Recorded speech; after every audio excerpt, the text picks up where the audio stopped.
Hi guys, Josh Allen from GAK once again.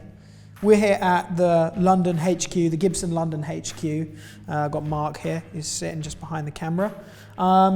Today we want to talk about a couple of guitars. We never really had the opportunity to talk about them because every time they came in, they got sold straight away. That is the Gibson Les Paul 50s and 60s Les Paul standards. So the first one we're going to take a look at is the 50s Les Paul standard.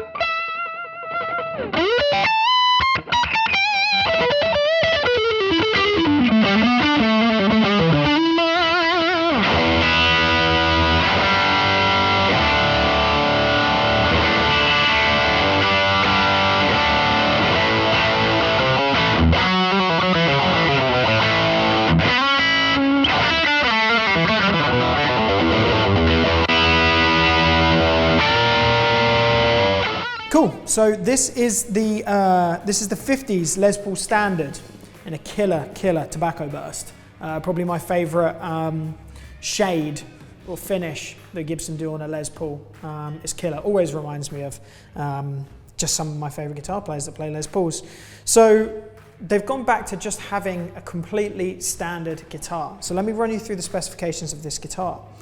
We've got a flame maple top. We've got a solid mahogany body, so no weight relieving or anything like that. Three-way selector switch, volumes, tones, as you would expect them, Tunematic style hardware. Pickups on the 50s Les Paul standard. They come as standard with the Alnico 2s, so they're slightly lower output than what we're going to check out on the 60s Les Paul standard. Obviously, rosewood fretboard, 22 frets. Now, the main difference between the two guitars, to be honest, the neck profile. The 50s model has got a slightly chunkier neck profile, which I definitely prefer personally. Just seems to completely meld to my hand straight away. We've got Gibson Deluxe Faux Ivory tuners, which is different from the 60s Les Paul once again. Obviously made in the USA. The other awesome thing about these guitars, orange drop top capacitors, hand wired circuitry within the guitar. There's no print circuit boards. There's no weird digital vibes going on. This is all hand wound with the orange drop top capacitors. So when you open up the back plate, it looks really cool, man. It looks really cool. So I've got this Les Paul going into a Black Star Overdrive, which is in turn going into a clean Marshall 1x12 combo, kind of like a mini blues breaker.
So this, moving on from the 50s, is the 60s Les Paul standard. Now, obviously, it's a different finished guitar, but at a straight away look, you may not really notice the main differences between the guitars because, to be honest, there's only a few different changes in terms of the visual aesthetic of the guitar.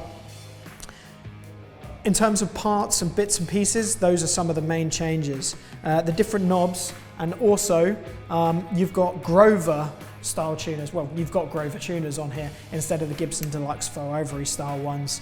Once again, 2 volumes, 2 tones, your standard Les Paul layout, hardtail tunematic bridge, 3-way selector switch.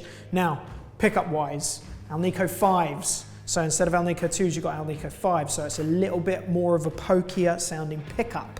I'm not really going to necessarily say aggressive, it's just a higher output pickup basically.